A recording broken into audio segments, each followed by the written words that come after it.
Good evening, you're watching ITV News Anglia. And the first draw for the first round of the FA Cup was also made at the weekend, and there are some great ties involving our non-league side. On this occasion, police were investigating Lord Hanningfield's use of expenses while he was the leader of Essex County Council. No charges were ever brought against him.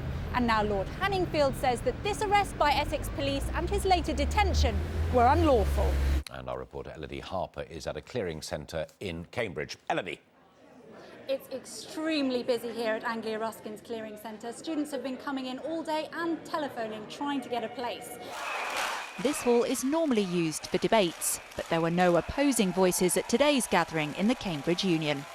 Teachers came from across the east to express their discontent with government changes to education. We will win for the future of the teaching profession.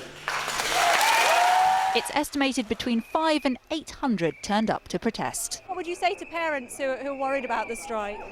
I'd say it's in the interests of their children. It's an investment in their future that we get what we're asking. It's not about paying conditions for most teachers, it's about getting the best education for your children.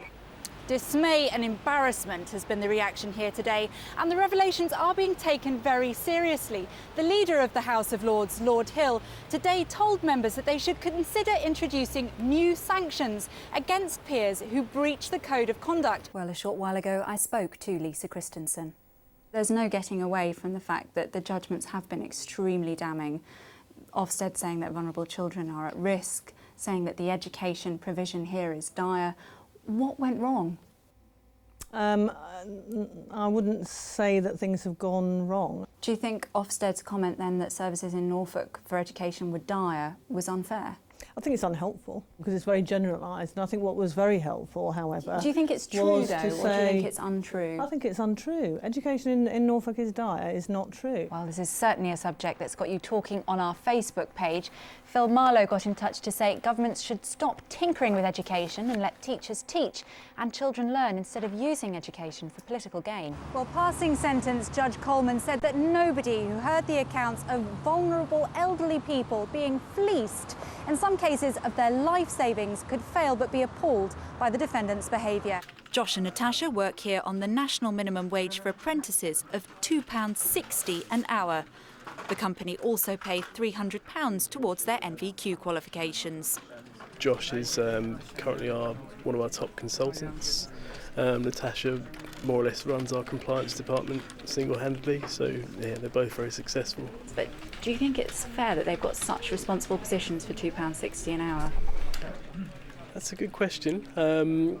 What they've got is an opportunity to work as apprentices and to develop into sort of long-term full-time employees. What's it like living on £2.60 an hour?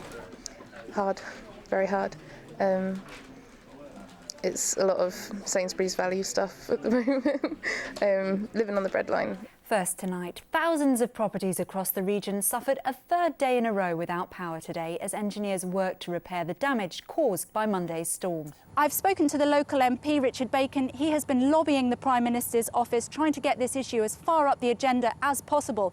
Now, given the Prime Minister is out there in Malaysia wanting to sell British business, and the fact that £10 million of taxpayers' money has already been invested in the regeneration plan here at Hethel, one can only assume that the Prime Minister will be working very hard in Malaysia to try and ensure that Norfolk continues to be the production base and the heart of Lotus. Well, I'll be back with an update at 10:30, but for now, from the team here at ITV News Anglia, thank you for watching. Yeah, in just a moment to national news with Mary in the studio. Mark this evening is in South Africa. Goodbye.